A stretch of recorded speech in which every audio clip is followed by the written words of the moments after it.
What's up, guys? This is Rey-Jay back with another video. And in this one, I want to break down what's happening with SPY, Tesla, and the broader markets. I'm also going to break down some key levels to watch for as time goes on, as SPY and the QQQ are approaching some key resistances. Just know that I am not a financial planner, so take nothing I'm saying as financial advice. And also, if you guys can, please check out my Moomoo link that's down below, or use my QR code right here to sign up.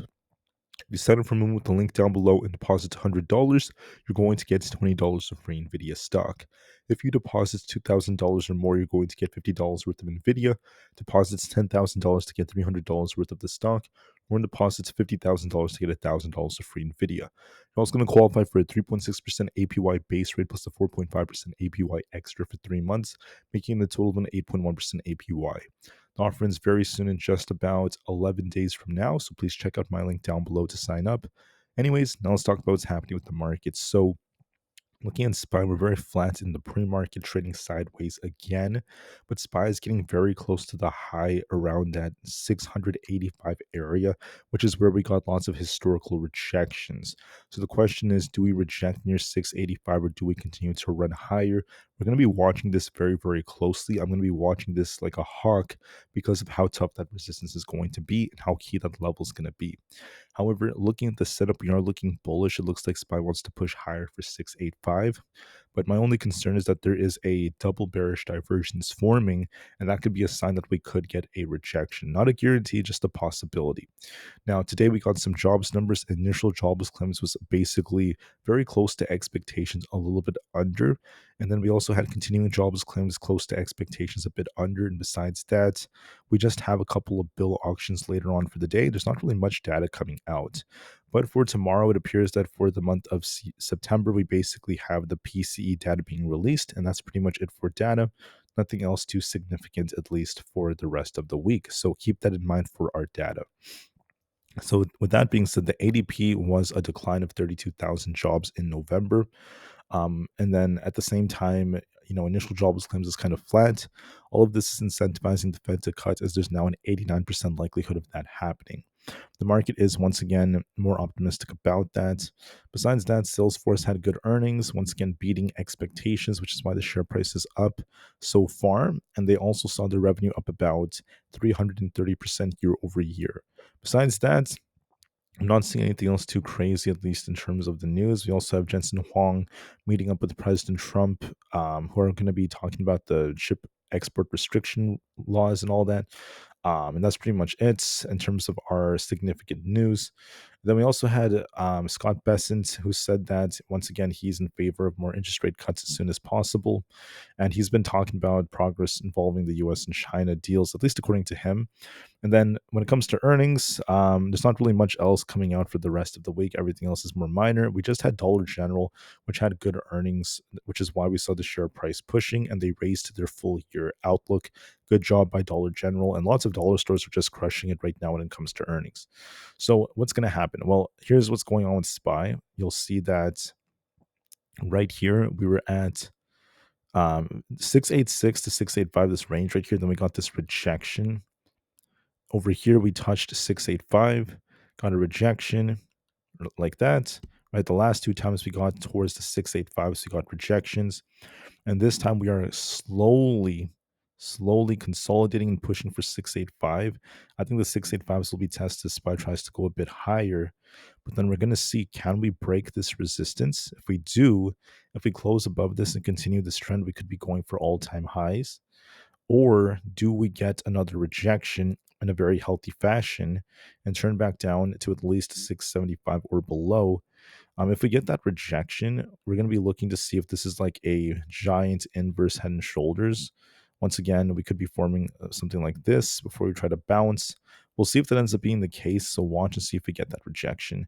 I am seeing that SPY is kind of like consolidating again. There's a lot of sideways price action during the pre-market, and we're going to see how it ends up reacting to this. We're just trading sideways again.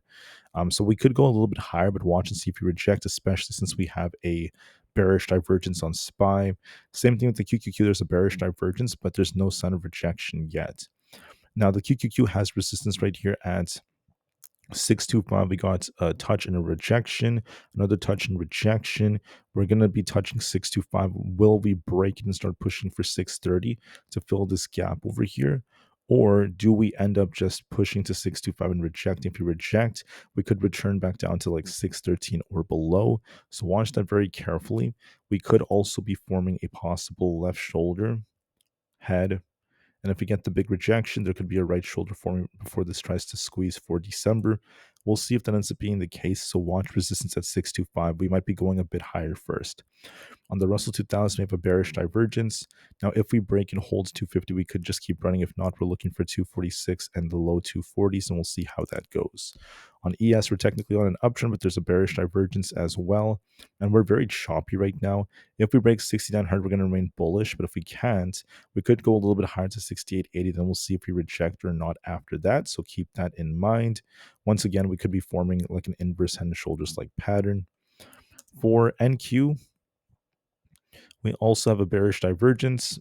We have this resistance right here at 25,750. If we break that, we could be continuing to push. If not, we could kind of like push here, and then we're going to see if we reject before 25,700. So watch that very closely. There's a bearish divergence on NQ. Bitcoin is starting to reject right here. We struggled to get back above 95,000, so it looks like it might be returning to 90,000 flat. Tesla's holding up nicely. We basically touched my target of 450. We need to break and hold that to continue to push for 455. If you want to remain bullish, but if we can't hold 450, this may consolidate a bit between 444 and 450 for some time, and then we'll see if it goes higher or not. But I do anticipate some consolidation because 450 is kind of tough to break. Nvda also is trying to make higher lows. We have a nice looking inverse head and shoulders double bottom. As long as you don't lose 175, we could be looking for an attempt to push back up to 182 and 184 for a temporary bounce if the double bottom pans out. Appl's favoring downside for 282. We're going to see if it holds. If not, 280 is next. For Palantir, we've been trying to push higher like we predicted, but now it's trying to show some signs of rejection. Could be looking for 174. AMD is showing some weakness. We have a head and shoulders like pattern. Unless we get back above 217, we're going to be favoring a dip to 212. Coinbase is also rejecting. Could be looking for a test of 269 to 267. We'll see if it bounces. Amazon also has kind of like a head and shoulders. Could be tipping back down to 230, and we'll see if we bounce. Meta, it's looking a little bit more bullish. We're actually doing a good job at breaking out right now. I think we had some bullish news. Looking for a test of 666. We're going to see if that breaks. If it does, we go higher. If not, we could be rejecting right here. So it needs to break 666. If it does, I'm looking for the 670s, 675. But we're going to see if it rejects off that or not. Google's also pushing, is trying to break out of this falling wedge. We need to hold above 323, though, to continue this push. If it doesn't, we could return to 318. And Microsoft has a double top rejection. Unless we hold above 484, we could be looking for a dip back down to 469. Finally, the VIX is looking a bit more weak. However, we're going to see if the VIX breaks out. It's forming a falling wedge right now. So it looks like a clear falling wedge. Could this be a sign that the VIX is about to form a bottom and bounce, or is the VIX going to continue to reject near 15? We do like to bounce near 15, so we'll see if history repeats itself or not. So all in all, it looks like the market's going to try to go a bit higher. SPY is looking for the 685s. The QQQ is looking for the 625s. But watch and see if we get that big rejection to form that right shoulder or not on each of these setups. There are bearish divergences developing, so be very careful, and we'll see how it goes. Thank you for listening, guys, and peace out.